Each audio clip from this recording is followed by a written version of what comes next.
Ia te au le avatele, whawhiloa ia tuai le tātou ainga tusitala. Au se lau fo'i e whawhiloa ia tuai ia Samoa i on tūlanga whaalupe. I tapua inga whaatala lei, ia mai se fo'i tapua inga whaaleanga nu. Mai se fo'i tātou malu whaale malo. Ia whaatalo whaatu fo'i, ia ie o loo māua mai nei whaasala launga. Ia mai se fo'i tai o tātou malo e pe ona masi i atu nu i whafo ia. Pa malo so i fua bi ia le atua. O mpai on whaasapolia mai so i fua ma le ola. Ia to i whaawawa ia tātou. Ngā luenga tau abe pe ona palawina ai tātou. O leo tātou to ai tau nu o mai le asfarai leo le vai asa muli fo'i po le vai asa lontolo le masina o aperila i lana fōlaunga. Ia e atonu ai ai fo'i a swinga o le nei fo'i vai aso. Ia e tūlanga masani o whaatalitanoanga le fionga le taitai o le malo. Le fo'i wa utula i mai ai ia ona ele o toi pōmala e. Ia o lo malanga le fionga le li pāle mia. I ona tonga fitinga whafo mai. Ia atonu a leva ona tatau ona fionga le li pāle mia. Ia tonu masina taluai. Peta i ane o leo maua nei lau. Ia atonu le mafuanga le nā wa sila mai ai. Ia o utula i atu e. Whaawa wina le te inga le tātou malo. Le nei fo i tasi ma le awhal vai aso. E to e se ai le fionga le li pāle mia ia vi ia le tua. Ia atonu o anga masani lava i vai aso te tasi. Mai alfontanga le kapeneta.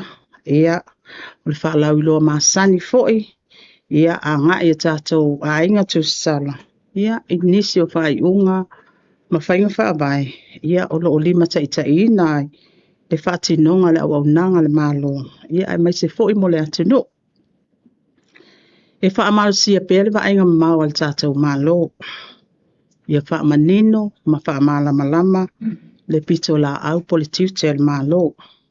Ma nisi nei o i ngā whono al tātou kapeneta alwa yaso le nei mo si fia i tātou ainga tustala. Ia mai se foi wha fongfong tāpua i mai o tātou watunu. Mo mua lava ia ele to e pōmala e le tāpenanga. Ale tātou watunu ia walea ua tātou whaitau vaiaso mamasina. Tātou to aitau nuu. Ile aso mua iuni le whaamanatuina o le onusfu whātau sanga. Talu on tuto atasi tātou watunu po tātou malo Samoa. Manatu fo i ele i whaingo fia sa ilinga malo. Tātou tua ia o whapena ona o loo tātia mai tia sa lātou sa ili le toto. Ia ato no lea wa tātou ai whaliseu. Ia ai se e maa o mali. Ia ona o le lātou fo ia sa ilinga malo. Ele o mawhai la ona pūmo o ai mātuu i lalo le whatau al tātou tuto atasi. Atono le tuto atasi mua nei al tātou whai ngā malo fōu. Ia mamaita wina pea. Ia e pei wale ave i el whatau. Ma le wha mua. Ia o le foi lau whatati i tātou pōkalame whai unga kapeneta nei vai aso. Ia ua a mata lava tātou pōkalame i le aso luas fului vau me. Ia po le asfaraile. O lo o iai le fuafuanga le asfaraile le asolusu i vau me. O le a whai ele sa vali mo au ta alo umalava. Ia i lumo al maota al malo. O na sola ia i le asto nai. Ia i le aso tolu sfulo me. O le a tatala aloa ia ai foi. Ia e maisi ai foi o painga ta alolo. Ia tātou tono ele o toe tau whaailoa fo'i i al tātou ngā luenga le ofisa le fono. Ia ai maisi ai fo'i al tātou ofisa e tua i aile maota al palemene. Ia o vaenga umai ia o lo i aile fufuanga. O le a whaatino ai a tātou ta alolo. Ia i le aso to ona, le aso tolu sfulo me. Ia mo le tatala aloa ia fo'i. Tā pena atu. I le aso ngafua po le aso mua iuni. E tatala aloa ia ai ia le maota fono. So o male asai le aso tolu su tasi o me. Ia o tātou sauninga o le loto whaafitai. Ia i le ho le tupulanga le whakasa. Ia tātou to ai tau nuu atu i le aso mua iuni. Ia o le amata aloa ia ai i le whainga rotu fo ia mai se fo le tala aloa ia o le tātou tuto atas. Ia paenga masani o whawhiwhianga. Ia o sisina o le tanga vai. Ia o tunga fautas. Ia ma le konset tele. Ia e whaatino ina i luma o le whale o le malo. Ia ato no vaenga ia matapenanga ia le tātou whainga malo. Ia o lea ua maea ona pamani aloa ia le tātou fono le tātou kapeneta. Ma o nei wha moe moe nga uma, ele ngata e wha manatu ai le tātou tutotas. Ai wha malo sia ai le tātou loto ngata stas. O le tātou whaasino manga, ai mai se fo le anganu, wha Samoa. O nisi fo i vaenga sa whapena o na whamaunia le tātou kapeneta i le neiva yaso. I o tātou whainga whaavae mō ngā luenga whaavai taimi i Australia ma New Zealand. Ua whamaunia ai le tātou kapeneta le whaawawina o tatongi fuapau. Ia mo le au nanga tu maoti. Mo au nanga tu maoti. Ia o loo soani pepa il whatinonga o pepa au malanga mō ngā luenga whaavai taimi.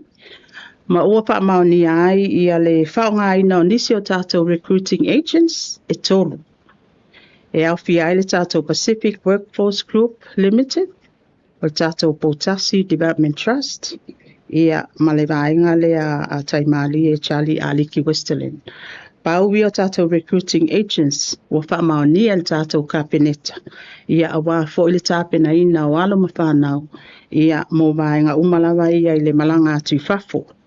Aile o mawhai o na ABS ai pele to atele o tātou alo mawhanau o loo a ngā i whafo tātou Seasonal Workers Program e a ngā i lava tātou 5 su tasi tū malo i a tātou whon whaavai o loo whaawawina pēr i al tūlanga le nā ma a tonu o le endorsement lea mal whaamauninga al tātou kapeneta i tātou company e tolu i a tonu o leva o na lātou ngā lulue.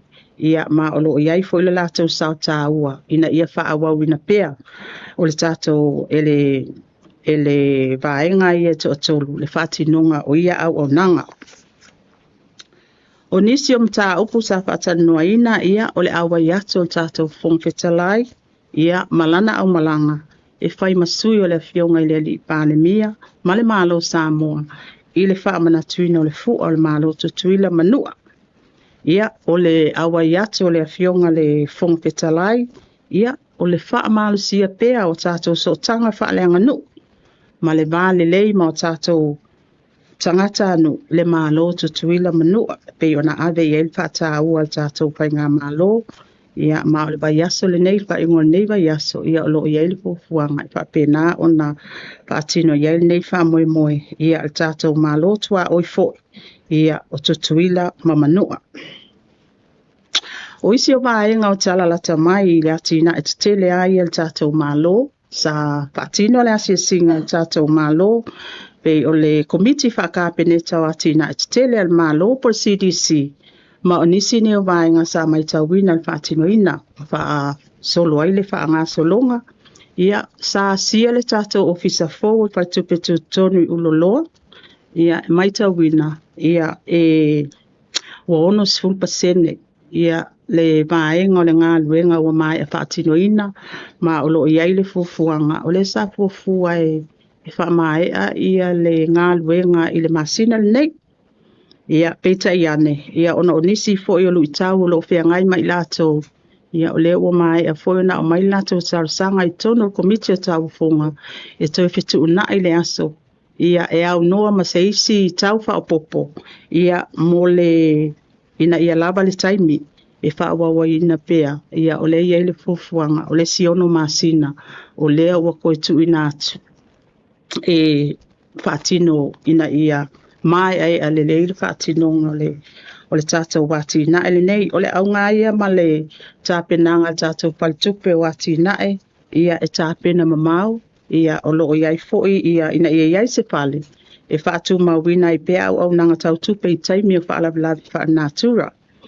Sa mai tauina foi for sanga al tātou paltupe o tutonu an nafianga i komiti o tau funga. Ia wa iai foi nai whaale tonu o tātou building le nei. ma ele ono whaatali ai a tono le aunga tonu le na ia wa tāpena i foi i al tātou tāpenanga lea i uloloa ma leo whainga o le vai ngā tupe o lo whawina ai le tātou whale lea ia tolus futasi miliona tā lalon tau. Lona lua sa whaatino le asesinga al tātou whainga malo i le pampensini al malo ia atono e le toi whailo foi ia o nisi ne yo ati nae ia o lo whaawau wai pea ia lon whaatino ina talu maina te tala il tau sanga lua olu tolu ma o lo so longa le pea o tātou pausa lea po tātou vaenga lea i pampensini al malo e anga i uma i lava ia ta abale al malo ia e utu ina ai ina ia mautinoa ia o lo wanga i pea tātou ta abale nei i le tūlanga tas. Ma o nisi o le pampensini foi ia o lo mautinoa lava ia o lo saunia le lei foi pe malanga inga ai mai se foi fatino ina o se au nanga al malo ai mai se taimi fa la belave le tato no fuanga foi le tona i mato o lo ia le tato electric vehicle charging station o ia nga ia foi a tonu le tau failo ia o fe lolo foi ta vale tato malo ia ta vale le tise ia atono le update le sa tu ina mai mato fontanga le energy board ana fitus fulu ono le fa ingo ta vale le tise o le wait tono tato malo ia ma e a ona ia i pe tato charging station na ia mautinoa ia e mafai ona fa awina pe le operating o tato banga umaya ma o fai unga nei matinae ia e faa lia ai le fata ua tātou malo ia tinae ngā fatau li maina. A tinae pūlenga le lei ia ma le saunia o Samoa mo le lumanai. Ia malo o ngatasi fo i mal tātou taiala o lumanai manuia o Samoa. Ia ma tinae tali atu ai ia fianga masuinga ma ale alo le tai. Le tau mai momoli le anganga whaatai i matanga luenga ma ofisa uma. Ia o paanga mātina e ia ma le awhai ngā luenga ia o lea sa whaatino ina ma sa mātou ngā lue. Ia il tūlanga lava leo le ngā lue whaatas. E mo i lava e tā ua leo o mai o whaamaumaunga ma li poti ka peneta. Ai sili atu lon tā ua. Le anga i o le asia singa. Ia mauti noa o le awhainga leo le tupe sa whaamaunia le ka peneta ma le tala le tupe. Ia e peye o ngatasi fo i male mai moaina ia male asia ina ia pole altu langa wa ia tātou wati na e whapenei a tonu tātou i fianga o le sa abatu le update le fionga i le whaululunga le tātou EPC ia atono na fo i wano fo ilo fo i le mamalo le atono ia i tūlanga uma. Ia ile tu lau mabai atu ia sa o awai atu ai ia ile launchinga ia ile ale setasi o whainga wha mai vaenga maoti mo sota inga wha matalanga wha teknolosi 5 tausanga lua olua 5 lua oto tas ia o le lu ia sa ave iai ia o tatou masani wha mai wha penei ia wha ngā solo wha taltanuanga au mai ia finangalo manatu ia ma le naunau ta inga le malo ia awa lava na o se tusi e au ai ma whauwhaunga e au ai ia wala e pui ai le atunu i tūlanga wha teknolosi ai o le naunau ta inga le tātou malo ia tino ia tupu ia ausia ko il painga tau la ia tātou malo e a lai o na fausia nei whainga whaamai. O nai i mata au poi patino lava ia le vaenga ma o tio tupe ia o lo o whaamai a pea ia le whaamatu ina o tātou whaamama a venga ia pe o na ia i tātou nono ngā tupe ma mātului ia o lo whaatino il whal tupe o atina o Samoa o le whaala tonga o whale ia mai se whal tātou Samoa Business Hub pe o na ia il wha mua al tātou malo. Ma lo wha wau pel wha solonga le ilo ina o tātou whaing wha vai matu la fono. Ia o le tele o nanga e au fiele nupi wha, o le mtanga luenga o wha la ptonga le malo, o le mtanga luenga o tupe, ma le wha tupe tono le malo Samoa. Mo sila fia ia o vaenga ma oti o tupe, ia patino lava i le tūlanga le minister o tupe. o si fies futasi el portfolio o lo tatia nei lalo i lau baba ainga ma ese le tau o ta iala ma le whainga wha avai nei ia o mainga ia sa ave i wha mua ina o mātou peiloa i mua ma le mātou finance sector futas ia sa ave i wha mua a ngā i lava le wha aululunga ma ai po o atu la fono wa te tau na iloina ia e te tau na tuuina mai ia a wā fōi wha ngā solo e ilo mwha ngā solo mwha tino ina ia mwhai on tuuina atu i lunga o le palemene a wā a tātou woi le process lava le o le iloina ma le suinga o tū la fono e umatu lava le 5 tausanga le paia inga ia o lo wha tino a le process au le lui sa ave le mātou finance sector a ngā i lava ia le ofisili la tau le taimile nei o le o kako pitu māsina talu o na a mata tu la i mai whainga mālo o i ave i eifa mua ina ia mautinoa ia e lava le taimi e tāpena ai ia vaenga uma ia o lo tāpena mai fo il tātou komite o whaalawelawe o whafose tātou National Emergency Plan ia awali tali atu al mālo ia fianga suau o matau o loa le bebesi o lo tu la i mai tātou Middle East ia o le tualalo a ma le a foi al tātou whainga mālo ia ele ai se tu langa i whaapoleina ai i nei au nanga wa e pei o na mai tauina atu i lunga o pe au ngalu o le ia o lo mai tauina lava o lo o iai ave singa i tele o atunu ia o lo lava sa palai o tātou suau o le whai unga o le masina le nei ia e o mai e fo i le isia tātou top up o tātou suau o le kesi malkasini ia o vaenga umai ia o lo watu ai pea le whaalo tele a tātou whainga malo ia o lo o le lei vaenga uma ai e ai se taimi e le ilopo le vai asa fo ia o lo tāpena mai ai ia le pepa fo ia le tātou national o ia le tātou vaenga o lo o pea ngai ma le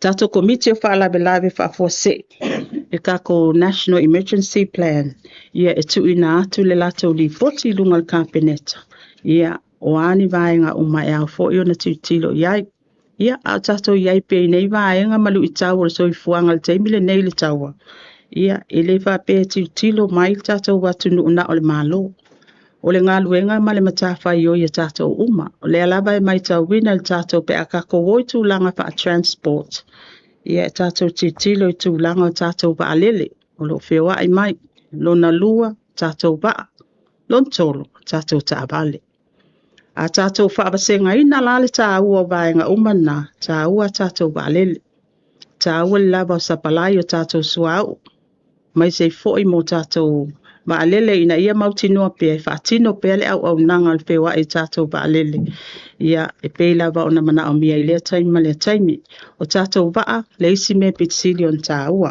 ai sea ia tele o loa o lo tātou wha moe ia mai atunu i fafo le isi vaenga ia o lo wha vasenga i le wha tāua le tātou komiti lea o mai loi tātou ta avale whioa ia o inaia batu wai se nganga o le tua lalo a tātou whai ngā mālo o mai tau wina tele o nisi ainga to alima le au whainga le ainga to alima ta avale o le taimile nei ia e batu pel tua lalo ia o le alaba i tātou tele iloa ma le vaenga foi i le tau o lo tūla i mai ia e pei o lo o whaatupulia lava ma escalate le tūlanga o lo iai ia le tātou le maa lea i Middle East ia ato no vaenga na e tau an tātou tāpena mawai ai le o tuu lava le whaatinonga ma le whaawawina ngā luenga le tātou malo ia mautinoa ia lava le tātou sapalai ia awa lava ia tūlanga umaia e pei ona whaatinoina i le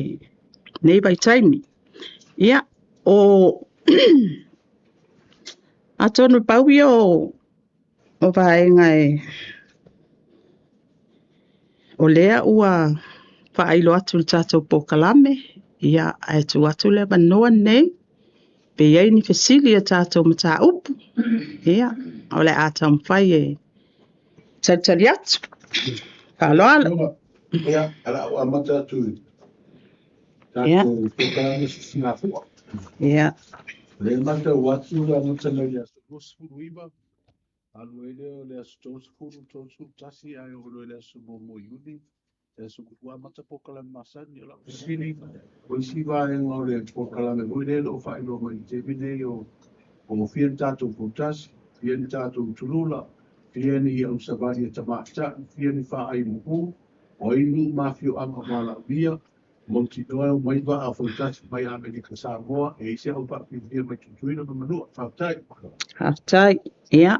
O tātou e pe toa valu ia leo whainga o tātou komiti, whaululu ai te leo minista, ia I tātou komiti I tasi ia, I le komiti la leo tāpenanga o tātou whawhiwhianga mai ngā uma. O whamautu mai e 5 ia vaa tutuila o leo lo fufua mai, ia o whailipu e lua whailipu lava ia mo tātou I nei, ia ele whai whaataubanga o le poi ko a tau mawhai e toi au mai tono tātou whawhiwhianga ia pe o na masani ai, ia o tātou marching girls o le mai tau atu pēnal toa 5. Ia o loo iai le tāpenanga I siva, ma whawhiwhianga, ma pese, ia o loo iai tu malo I savai, ia ma upolu, o loo whatinoina. O loo iai le tāpenanga fo I tātou ba, ia a kongo le o maua le leile o whainga o tātou ba, alava ia o le stala mai tātou komiti. Ia mo le tāpenanga lea o le whamoemoe le te fisiri ai. O le asu na I le wha mai whaita alolo, ia, mai le tala ia le hausa fōko o le official fōko o whaitula fōna. Fien I lu mafio anga ua fōfua e whakini moa le vaenga tāu o le tātou tū hui ma le anganu. Ia, o lo o tātou wō ai tātou tō. Ia I polu masavai, ia mai se foi ia a ingal tai. Sfultasi tātou tālolo. Wa uma ona tāpena, ia o le foi wa uma ona whapena ona whaamaio I tū malo. Se a me so pina ngata o le a ton ua pe tasi leo o sauni nga fo I le tātou malo. I le talaina o se ngā ruenga whapenei. O whatino I le vaenga o le tātou nganu I tā lolo. O le ale au o le whamoe moe I tā lolo nei. Tono tātou masani. Ia, tātou masani lava I tātou whaaleanga nu. Musa, ma whau whales whalsa, ia, anga masani e whaita alolo. Ia o le fisiri la, ai se a mea o le whai ia, mai se o le mauta tele le tātou palemene. Ia o maenga ia o lo ave I fwil wha mua, ai mai se lava. O le tā whatolu le o lo ave whata au al tātou whai ngā malo. O le whaaleanga nu, o le wha keusiano. Ia ai mai se foi maenga lava ia le loto I whale ainga o le tā whatolu lea. Ia o pela o ina pe e anga ia se whataua. Le foi la o mai lava le tātou wanga no le tutonu I le tātou tāpenanga ma le tātou whamoemoe lea. Kasi a siri le vaenga le. O lo wingo le a wha awa o I pēa. I le talainu ni ngā ruenga te tele le mālo le whatino ngā le tā lolo pēna o le fuafuanga le mauta o le official fono o au. Ia iso se atu nuu ele whaaluaina se maota al palemene. Tone tasi lava le tātou maota al palemene e mai se lava. Ia o se tāpenanga te le ke le kako legislative le building le ofisa o le fono. Wa le bon tātia mai o le second phase le o tātou tāpenanga pe ona iai foi ia le funding le sa whaatino le alo whaawawina pe whaatu pe ina Australia. Ia mai se foi ia le fale tua ia I le tātou fale fono. Ia atono le tātou mai tauina o ke loa pou fia kausanga o anga I pea le tātou mauta fono pe a mai ai taimi o malolonga anga I falta poleni. Ia ele matango fia ele mai o le lava sa au tasi el ka peneta. O te tau na avel pata o mpatino loa ngā luenga. O ngā luenga le na o loo whapena on whaatupeina lava I tātou lava tupe le tātou malo. Siri mai o kala me tuto tasi. Fia se tupe ua maio ia I fuafuanga le malo. Mo sauni ngā mo ia yaso I tōna. Tāpenanga uma mai lava wale a matamel tātou pokalame mai le aso wharaile. Aso nae. Ia aso sa. Aso ngafua, aso lua, aso lupu. Ia nuna winga mai tau atu e ono aso. e 5 miliona o lea ua whaanganga mo le wha moe moe. Noana wa fionga le sui pāle mia so atoa I mta pinlanga o tanga wa ia o le tato wa pokalame le fo ia le vaenga le sa whapeo whailonga tawa loa. Pea to afia nisi wa tusilima ia le malo I le wha moe moe wha moe moe. Malulu watu langi ele o maua ia kako di te o sia wili ili. Aelo ia lava le tatou komiti whaapitoa. A tone le i o watu tatou pepal kapeneta. Ai manatu a o watu tatou whaiunga le kapeneta. Ia o mai tau bina foi o le a whailo. O se tasile o vaenga o tatou tapenanga malpoka la me o tatou tuto tas. O le amana ia fo o tatou tamali I fo. Walewa on tau tua I le atunu, ele ngata o e ua lango mai tia sa, ia mai se lava e o lo so I fual teimile nei. Ma fionga le sa ofesile le ia fe lo folosanga ia pe o le minsta o tupe. Le tusiale mai le IMF. So fina ngalo ia le tusile mai se o le pe watele ai tulanga whai walanga mai le ngata la IMF ia le whailanga mai o le tuanga I o lo waranga ia le malo ia tunga lunga fo swinga o a tonga no lava swinga ia lo silsila ia matanga luenga o le ofiso tupe fa mon Weta o tusi ala IMF. O ke ia le kusi mai la IMF. Au ke le kusi le IMF. O tatou masani swinga ma tapenanga o ilonga o tula fono. Ia lese mea fou le tapenanga o swinga o tula fono fou ma tula fono whaavai wa lewa o na iai. A ngā I mai alfa I ngā malo ma minista ma vaenga I le lātou ana watau I tūlanga mai o io e iai ia issues ma whawhita uli manai vaenga e tau o na suianga iai tūla fono. Ia atono I ngā ea fo elese mea fou la. E anga I sau whamatalanga I le mta apulava lea ua au mai e foi I le concern ala IMF o la upsi. O la uia a tala. O le ai whanga solo tato internal process. So se tu la fono le foi kako wilo ilonga kako ku la fono au tu constitution. O le ale process masani. Tala noa. Whaatala noa ia foi ia matanga albenga. Ia o le kaimila consultation. E mwhai o ngā awala mai la isi leo ia I whafu atu. Ia leo wabe oso mai le IMF. Ai le whaatino ala ngā albenga whaaloto I whale la tōbia. O le ano whale o suinga o tu la fono. Mai pea sa o whaailo le taimi o whanu. Ina ua o wo o mai pae inga le nei. Sa fono le mato finance sector. Whaalulunga o mato finance sector. Sfutasi.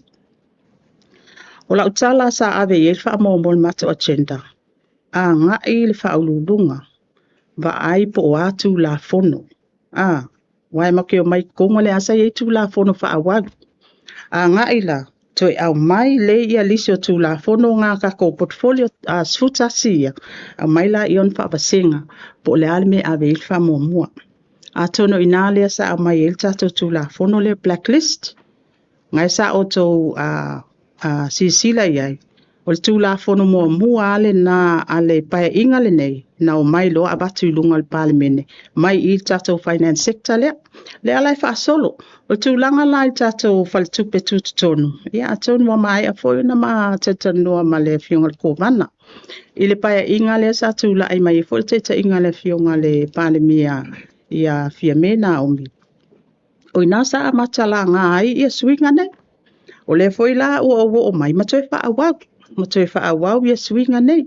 Ma o le kako process ma sani e so stu la fono fo i loilo. Pe a iei ni swinga o tu la fono. Ia ale o te I le tusi mai o le kako IMF. Ia o le IMF fo I tu langa lava ia I vaenga umai e paanga. Ia ilo tu langa wha minista o tupe. I te tono le malo. Oa o le kovana le IMF. E o fo I la le kako World Bank. E o le kako ADP. Ia o kele kusi le IMF. E ele kai mea kusi mulmule le IMF pe a wha mautu uma kako internal process o le ilo ilonga o tato Central Bank Act. Ia ona whaila e o le faso. A o whaisinga o kei. O le ilopo o ainga ngali kia ile akusi ia ole akusi mai le IMF so ala wo ma nga pel fa mala mala manga le IMF ia atono tatou pa anga to tino ia o tatou wale ba fo ia na tatou fai pa anga le tūlanga lava ia o tatou talo tupe ma bainga uma Saifua manuia lau fionga ile sui palmia ai tomo atu ia a ofisili fa mole lau fionga ile tūlanga le ngaluenga fa vai taimi o le wa mau atu o su onisio suinga fa mole pen faio na hau ili mai tūlanga le ngaluenga fa vai taimi po le lava tu mau lava i tatou ofisa o fono fa vai ia le filifilinga fo ia tanga tai malanga fa mole ele o ile sui ele o se sui ngal bainga le na e mantua fo ia e o mai fai nga malo o ke le ainga ta ape tu ale filifilinga e o mai sa o tatou employer so i koe nu umala le fanga ia o tūlanga lava le tupu mai lo se lu i tau pe a alu ia se tatou alum whanau ia kula i mai lo tūlanga ia o le pe onga whailo foi la vea ta vale kula i mai ngi whalabelave i kulanga foi wale usta ia foi tūla fono ia tunu i whafo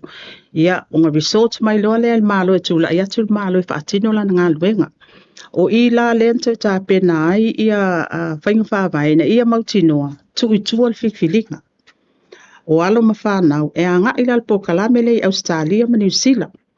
Ai o loo mai tauina, o loo iai pea tatou recruiting agency wa leva o na iai.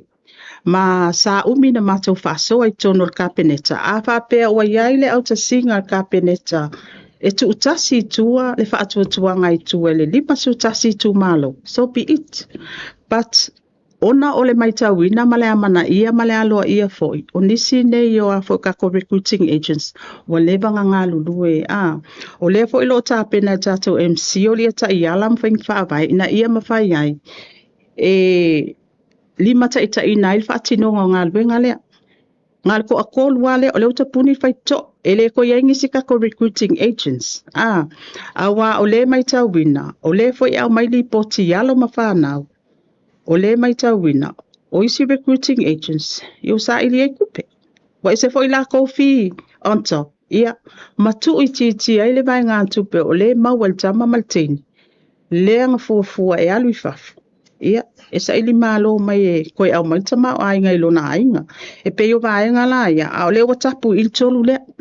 O nga e ta ua le la tau fo i ngā luenga. Wa leva na ngā lulue matatou. Employers fa. Le vaenga lava leo nga luenga fa vai taimi fa mole lau fionga o leo te manatua le foi sa tula i mai le foi il minista o tupe mga luenga fa vai taimi le pai inga o mawai. E iai le fi afeta la le fa pe tutongi e le official fono fa vai mai le malo. Ia fa pe foi le limas fulta la restala tangata ua fa maonia la malanga inga luenga fa vai taimi. Po tu mau lava vaenga lea po le ase silsila al malo fa mole. Mau le apeta la. O le apeta la le a waile tu sa umai tu malo e lima sutas. Ai ai ale tu malo e le mana e afia le poka la melea. Ia ele se mea la atongi e fua langa apeta la. O le apeta la e mai le fono whaabai. A nga i il tato mtanga albenga tupe po o a nga i tonu le MCO wa o tato baenga le o le seasonal workers le sa i lalo wha amalo tato mtanga albenga tupe o le poe fo ia i lalo le baba ainga tato MCO so e a nga i lale ape tala o lo ia i pea tato tau o mga endorse kako revenue board kako limas futala pe a wha pe o mautino o le amalanga tama le maltene. Recruiting fee o le wa uma ona endorse ma whaamani el kapeneta vansen is full wafe. Ile ale per annum. Tau sanga te tas. Is full wafe. Tala. Le tūlanga i whaatino ai whaamole lau fionga. Is full wafe le tongi e tato recruiting agency a. A nga ile MCO. Paila ian whaatino lato ngā luenga. Yeah. E mawhai ona whaatupe mai lalo le atina e miliona tala o 2 miliona tala pe a. Te asa pai on whaatupe mai ya. I tu malo lava i o lo o mana o e a waitono pokalame. Mole lau fionga whaftai lau fionga whamaninonga o vaenga le ngalwenga whawaitai o le sia fesili whamole le ia whea i mata upu sa unoa pena fola sia lau fionga. Ia o le fesili mua whamole lau fionga o le waalele le tapisai nei. Le waalele le whapea e whisota i ma le ali i whaiata tifanga le o Matt Damon le whapea le sa taunu umai le asolulu. Ia o le sia o fesili whamole manua o le alawai i le waalele. Ia o nisi o ripoti whamole lau fionga fesili ngi ai foi. Ia le fionga le ali i palmia. Pe mawhai ona whamaonia pe mo i sa medvac. Pe sa o le waalele na malanga whapitoa mai e si mai ai foi pe si ngase ai le fionga ta le tunu. Se i o ngā le manga lua lau si. Le se i o tali mua tu si ngā mai le fionga le li pāle mia. I oe, sa medivac. Ia atonu o tūlanga māsani lawa ia ina ua paifo ia na siaki nei. Ia walewa o ngā overdue langa malanga e pai o na siaki lo na vai fo i o luna au fo i lesa ta oto. Ia a oisi vaenga le nā o lesa siaki lawa i nei ma mai tau inai. E aina i totu ngā fo i le vaenga o luna le vau o luna patuanga i lunga mama. Ia tonu vaenga ia o lo oa fo i le fo i sa iai le whaamaoni al tatou kabineta. Ia ole a medivac i whapole sa iai le kako au o nanga masani a. Ia ole lona lua o lau fasili. Ia kako private jet le sa o mai. Ia sa wasa tau nu whaatasi mai lava i le aso lava le a mato iai o le whae ina o le fionga le li pāle mia. Ia sa au silingi ai fo i le fionga fo i le ofisili le pole ale private jet lea ioe e iai le au malanga sa malanga mai. Ia atono o lea iai le tātou ocean strategy. Ua uma ona sainia i tonu lava i al tātou matanga alwenga o sisi o manga. O lo iai le vai ngā tupele le funding na lea le wa uma le sa sainia le MOU i le auli anafi. Ia o lo iai le vai ngā tupe elua te sima le 5 miliona Amerika. Ai le whaapela na o Samoa. Ia fia uma i al Pasifika. Le ala sa malanga mai anafi sa mātou wheiloa ai le tai au anafi. Ai le imwhai ona o au vai le saini ngā lima. Le lava sa whea ngai ma le fiongal minister. Ia ale bena ale. Ia le matanga alwenga. But o le au malanga le nā sa o mai. I le private jet lea. Ia e pai asinto o tere mato au malanga, le lato au malanga sa mato wheiloa ai nei. Au nisi o paenga tā ua ina ua o mai foile mta upu. Le tā ua le tā pena o tātou i vaenga i o si o manga. I vaenga te tā ua na whaasau ina o le ati na ele nei e valu i a site. E valu site i to tonu o lo o identify le polkalame le nei e ao o na whaasau ina. Ma o lo iai foile tāke i au o atu lua o tolu o ea. Ia kaunga au sia le tolu sifu pasene. Ia oni vaenga fo i sa matou sa ofa mawina fo i le tūlanga o iai tā penanga o le hoi tā pena tātou 5 sutasi tū malo. Sa ave i le tu alalo tātou International Conservation e Conservation International. E te tau o nā ngā i pia e whaila tau forasanga i te tonu o pokalame le nei ai tū malo taitasi. Ina ia mawhai o nā whaanga ba aina o tātou tangata. O leo o mai o tātou i tū malo o mai lato projects. O technical projects ia.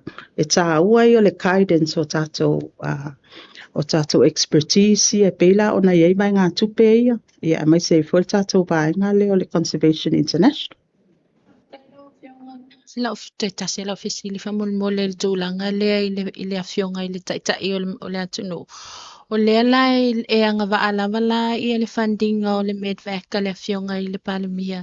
Whatupe i le malo whamole. Sa o le, e mantua fo i o lea sa malanga le awhionga le palamia i lana malanga mua. Ia atono le lava sa tungi na lava e ia malona ainga. Ia atono le teimile nei ua mana o mia i lor so soani al malo. Ia.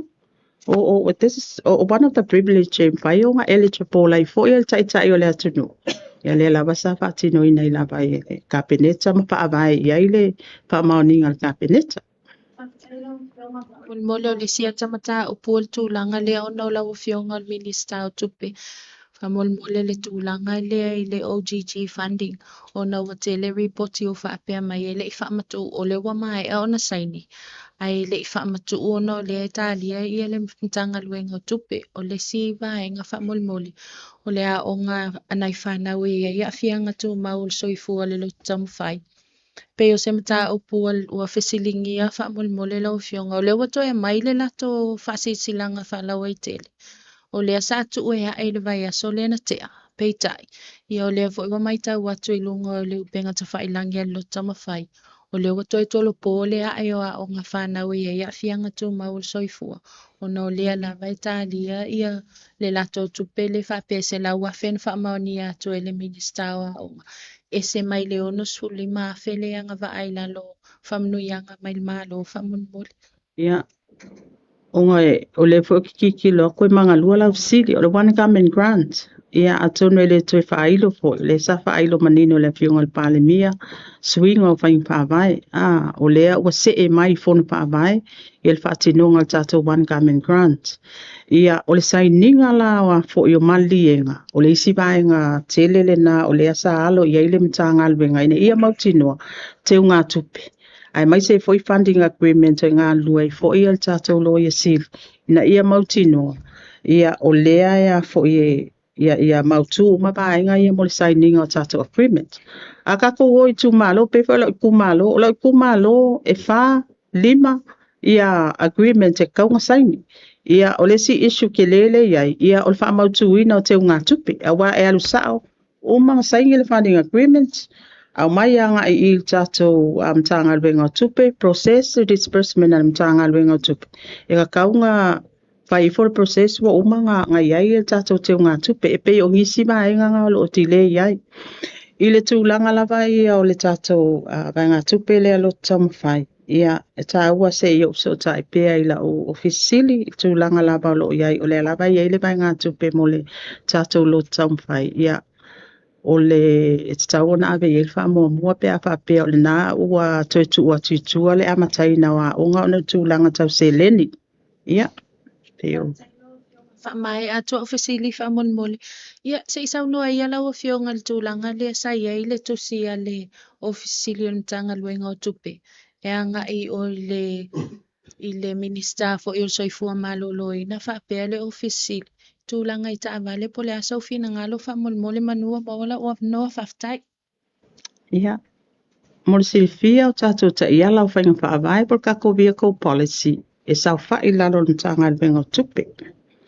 A whapefi whatau ia se ta avale a se mtanga luenga. Ia e au mai le pi kai I. Au mai I le mtanga luenga o tupe. Ilo le mtanga luenga o tupe po lea wa e iai ia I tu ainga ta avale ai e whaapitoa mo minista. E iei fo I tu ainga ta avale whaapitoa mo whaulununga mtanga luenga ma e so I. O ingala ta iala le na e whai eila le check. A whapea lai mai ta watul ta avale le wa au mai I le mana onga lea e le ofetawi mal whaing whaavai. Ia o ina lai a nga I eila se a foi se tualalo foi ele mtanga alwenga tupe ia ia le treasury report e ave anga I tātou kabineta. That's the process. Ele itusi ia le matou ofisili anga I minister. Sa tusi anga I le ofisili. Po director general ia mtanga alwenga soifua maloloina. O anga ale nae. O le internal process. O lai o le CEO. Ile si CEO. Ia mantua foi ia o le CEO foi le ale tātou mtanga luenga soifua maloloina ele I leva foi ona tūlai mai tonu ia vaenga te tau foi ona lava I foi le silafia ina ia mautinoa o le advice ma le fautuanga e abe I le minister ia sao ma le lei ia atonu le tā ua le nā o le mta upu foi le au uman matou feiloa Matou whailua I male whionga al minister, ia mai se foi lana CEO malana pūlenga, mai foi la uia whaululunga mal matou foi ia mea. So ala pūle. E lea ia se whawhita au le leiso na fo. Ia ale fo sa mo, e o mai kalangoa. Kalangoa aku, kalangoa mai, ia ale nau tainga. Ia o mai e yeile au ta singa.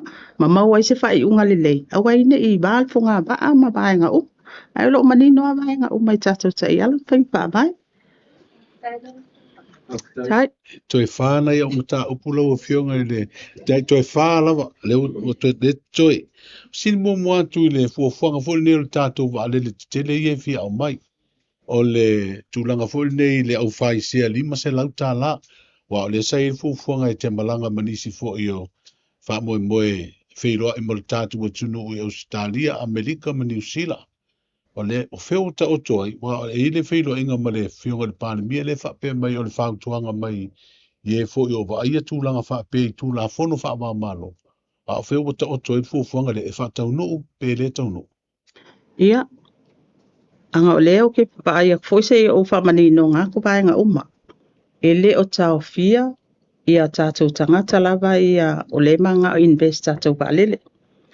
O lo o ia ile kako platform mai ia le online system ale a fo ia le tātou UTOS. Impai lava o ngā paatino e lātou ia pe a papengo fo mai New Zealand, Australia o lo avanua le mea na. Lona lua, a whape malanga mai tangata o ainga, ia impai foi o ngā mai ma o mai vai ngā tupe lea, o lo tala tātou UTOS. Lona tolu le vaenga lea, o le mana o ngā ia tātou tangata i Australia, New Zealand, America. Le mea leo lo iei tātou diaspora. Ia mana o mia leo o atu. So, o le tapenanga, ele o se kalapu le malanga. Ele o se au loku fo le malanga, o le malo. Ai o lai malanga i le sifai ngā malo ma le sia tunu. E iei fo ia tū la fono ma vaenga uma. E mai sa mea kau investment. Ia o le pui ngā le malo. E mo i lava o tupe o lo o ale ma o tātou tangata o lo i aifa. Ia o vai ngā tupe fo ia le a isi fai ngā malo lo o ave i wha manuianga lava ia. So sa mātou malanga, ma le lo ia sili, sa mātou whiloa ai fo i ma whaurulunga fo i o vaenga umai e pe o na iei New Zealand, ia Australia. Ia au ma o le tāpenanga la le, ia iei tāpenanga ia liko documents e taun whaatino. Tei mua o lo i o whaanga solo taimile nei. Ia a mautu mai lo vaenga umale, on whaatino lo la i o whainga malanga. O le malanga fo i e kaunga o delegation. Ia mautinoa o se malanga e kele fesili al kako watunu. Ia mautinoa o lea e sau whai umatu vaenga umamwhaurulunga e mawhai o natali fesili ia. O le isi fo i vaenga pit silin tāua, ia o tātou bank account. Awa o le tūlanga lava ia o lo iai ia tātou teo ngā tupe kongo kako ofisa konsula taitas. Ia atone iai fo i suinga o vaenga pe apa apea iai le autasinga. E wha o ngā tātou teo ngā tupe ia. Awa le mea ia sa whai teo ngā tupe tonu tātou ofisa o ampasa ese ia. Ngā i lava e tasi lava le au ngā i o le whaanga i o inga o le ofisa. Ai a whapea o lela i eile si source of fund. Ia o vaenga na e tau ona i eile le a fo i le tāpenanga le. Ina ia mautinoa. Ia e malu pui pui e le tātou watunu. Ai maise o le tātou malo. I on tūlanga lava lea o le malo i le si malo. Ma tātou whaalo alongi a fo i tū la fono. Wai whape nā fo le tātou langona pe au mai nisi. Investors mai atunu i whafo mai i nei. Ia e whape nā fo i ona react e tātou malo. Ia ai atonu e o loo iei tāpenanga uma. Iei se taimi o iluma. Ia ona ave fo i la i o le pepa ilunga le kāpeneta. au i pela o fesili i tātou waalele ma tāpenanga ua mauni tātou waalele Ia o lau fesili o ngā wai o ai whai unga o le fesili. A le mea ia. So se maa lo e tā pena le. Ia e kaun ka penga lo na anu fale. Ka penga lo na loto i fale. E le sau wa alele alu i orko ngā bau. E sau walu i kongol malai wa alele. Ia o le wa ai ngā al tātou wafo. Ai whai ngā malo. Po o lava tōtonga. Pa tōtonga ina al tātou malai wa alele. O lava tātou hotels. E ke le kako infrastructure e kau kilo iai. O lo ngā lue pēr tātou committee o task force o le waalele. E tilo i le tāpenanga i lo nao te lenga. E le o whaapu mo o fo i lale wa ai se pito e tasi.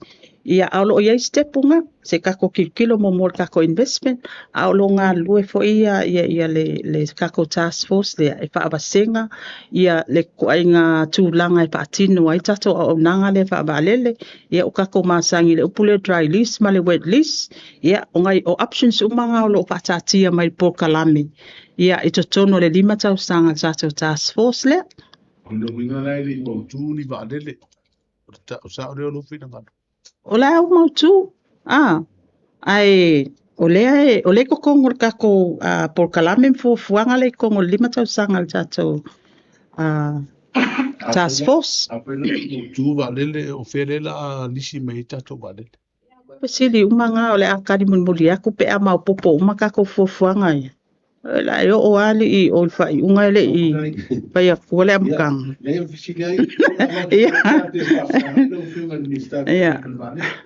Aia foi. O le fuafuanga foi nei le taui. O fai tau atu le fai ngo numa fio anga ne e fia I le soswani foi nei meto tino fa le ngai nei le pepe so o le tise. Valu sfululua.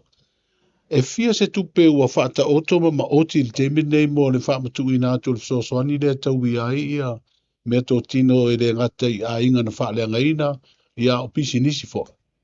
Ia a tonu o te tau manatu le paketi gen pasia. Te leo mantua pe 5 miliona pe 1 miliona. E ia tato komiti o lo o ngafa mo tato ainga o pisinisi. Ia o le sa umalanga le masina atua ia tunu I fafo. Pe ia sa pasia ai le pe palea. Ia e le o te le o maua ia le au ilinga ma te o sol tato vainga na. E pe ia o vainga tupele na e ono 1 miliona na pasia ina I tato talo tupe. 10 miliona le tau I foi le mo sa fata. Sa moala ufso ta inga foi le fionga le sui fai pule. O sa fata lua. Sa ufsili iai po ua whaamatu hatu tupe. Wale sa fai lo mai o leo wa umana whaia le fai mo fai ka peneta e amatalo. Ia e whamai e de I o atu as whaamatalanga po a whea e totongi atuai ia whaamunianga ia e awhese lau le tangata. O wheo ta o tuai le tapenanga le. O le mea tā ua ua fo I mai le kapeneta. Wa iai le ioenga le kapeneta. E le masalosalo lalo na whatau nuina. Pau lava le mea o le whaangalue ina loa I le tātou mtāngalue ngā tupe tūlanga uma. O le si fie whai asina pisi o mtāngalue ngā tupe le taimile nei. O lo tā pena tātou ta iala lumana I manuia o Samoa lo na lua kako PDS. Le iei fuanga I launch aloa ia I le masina o me.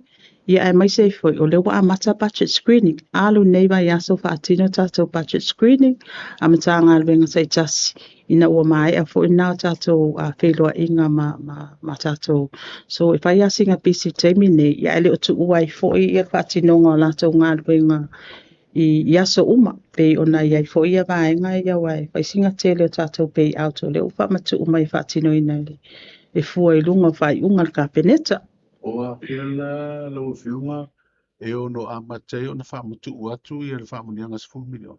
Ia e mauti noa oi ngai a pelila ngai ia ele mai ai fo pelila o mfai on fam tuina Alau sini mon mui. O le lima se lau fast food wafe lea ua talia le kapeneta e whaumaina tutongi le fsoswani mo le toi ai a onga I tumalo I whale ata ma wale mai maunga.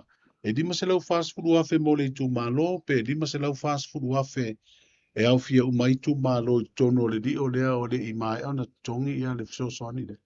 o le atu vai maunga ma le au atu pale ata ia mantua fo I o kako tu malo ia o le max o isi tu malo ia sfulu pa le suli mafi on tangata o kako benefit ma le whamandianga le se lau 5 sfulu tala ia e fai a singa ke le o le afianga o le tupe o ngai fai sinko a kele o le mtanga albenga o le tu malo o lea ua foi mantua foi o le fitus fu pasene le sa pa matu mo o lea wa iei ma le tolus fu pasene le o mona o mai le endorsement foi tatou steering committee ina ia mafai ona fa matu ina fa wa wina ai le tongina o le mau mai le update isi tu malo ia ua tu iti la to operation cost o ngai manga e fa amalieina ia ngai mai ngai ia o ngale uti e fai cinco o kele ia e mantua fo i o le fua ai al tatou malo as long you're a district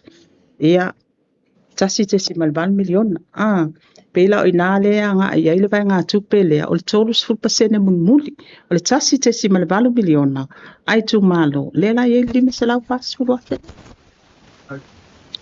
ia it's a what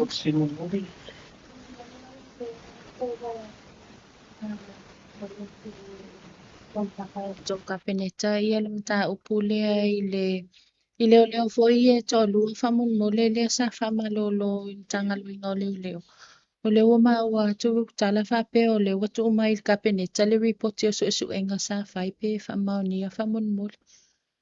O te aloa ia pe whaiunga kapeneta. Ele i o atu se mata upule mai lunga kapeneta.